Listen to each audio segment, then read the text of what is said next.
السلام علیکم ورحمۃ اللہ وبرکاتہ۔ اللہم صلی علی محمد کما تحب و ترضی۔ اپنا مل خود بنے میں آپ سب کو خوش آمدید۔ ناظرین سامعین، آپ سب کو رمضان مبارک کا چوتھا روزہ بھی مبارک۔ اور یہ ویڈیو جو ہے، یہ جو عمل ہے، یہ صرف چوتھے روزے میں نہیں کرنے والا، مسلسل کرنے والا عمل ہے۔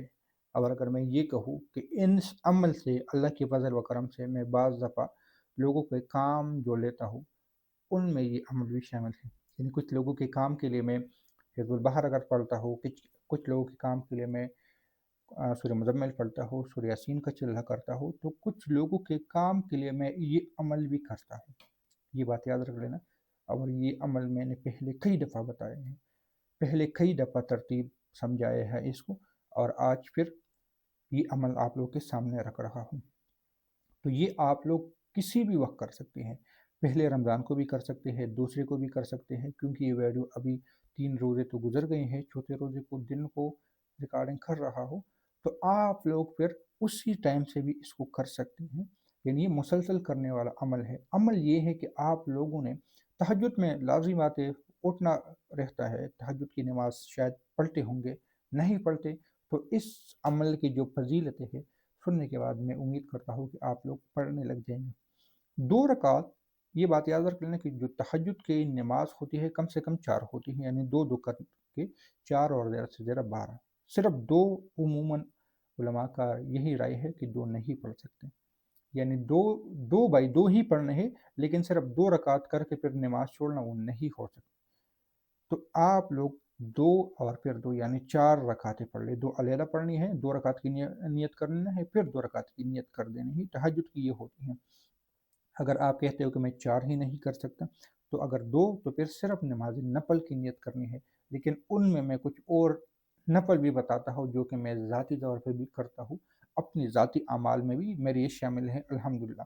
سب سے پہلے تسویۃ القلب، دل کی صفائی۔ دل کی صفائی یہ لفظ جو ہے، میں نیت رکھتا ہوں تسویۃ القلب کی، 2 رکعت نماز حاجت کی، 2 رکعت نماز پریشانی کی۔ اس طرح آپ لوگوں کی جو حاجت ہے، میں زیادہ تر تسویۃ القلب کی پڑھتا ہوں دل کی صفائی کے لیے۔ تسویۃ القلب سے مراد ہے دل کی صفائی۔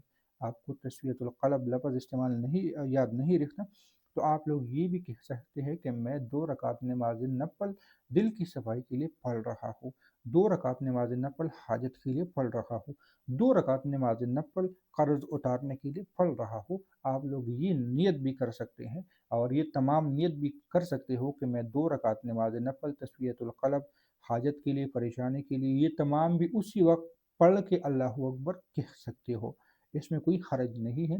2 رکعت میں آپ کئی نیتیں رکھ سکتے ہو۔ پھر پہلی رکعت میں سورہ کافرون 11 مرتبہ پڑھ لینا ہے، دوسری رکعت میں سورہ اخلاص 11 مرتبہ پڑھ لینا ہے۔ اس کے بعد میں نے جس طرح کہا کہ میں بڑے بڑے کاموں کے لیے ان اعمال کو استعمال کرتا ہوں، پریشانی ہے دستغیب کے لیے سب سے زبردست، سب سے پاورفل، میں جب 2019 میں دستغیب کے اعمال بتا رہا تھا، ان میں یہ ویڈیو سر فہرست تھی۔ اگر ان میں اور اعمال تھے تو یہ ویڈیو سر فہرست تھی۔ غالباً یہ کسی خاتون نے مجھے عمل بتایا تھا کہ اس طرح ترتیب ہے۔ پھر کہہ رہا ہوں کہ اس کا رزلٹ بہت ہی زبردست ہے، اس کے نتائج میں نے دیکھے ہیں۔ سب سے پہلے دستغیب کے لیے کوئی پریشانی ہے، کوئی نظر بد ہے، کوئی حاسد ہے، کوئی آپ کو تنگ کرنے والا ہے، کوئی آپ کو ساس تنگ کرنے والی ہے، بہو تنگ کرنے والی ہے، دوسرا سسرال میں پریشانی ہے، اپنے گھر میں پریشانی ہے، بھائی بہنوں کی لڑائی ہے، ماں باپ آپس میں نہیں بنتا، بے اتفاقی ہے، ان کے لیے یہ عجیب و غریب اس کے رزلٹ ہے، کمالات ہے۔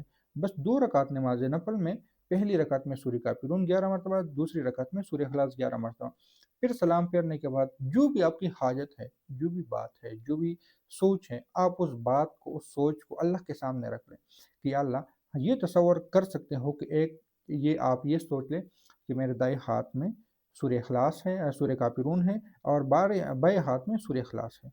قرآن کی ترتیب سے میں بات کر رہا ہوں، پہلے سورہ کافرون آتا ہے، پھر سورہ اخلاص آتا ہے، کہ دائیں ہاتھ میں سورہ کافرون ہے اور بائیں ہاتھ میں سورہ اخلاص ہے، اور یا اللہ، قرآن کی ان 2 صورتوں کو واسطہ دے کے آپ کو واسطہ دے رہا ہوں کہ مجھے میری یہ پریشانی ہے، اس کو حل کر لے، میری یہ تکلیف ہے، اس کو ختم کر لے، میرا یہ غم ہے، اس کو مجھ سے دور کر لے۔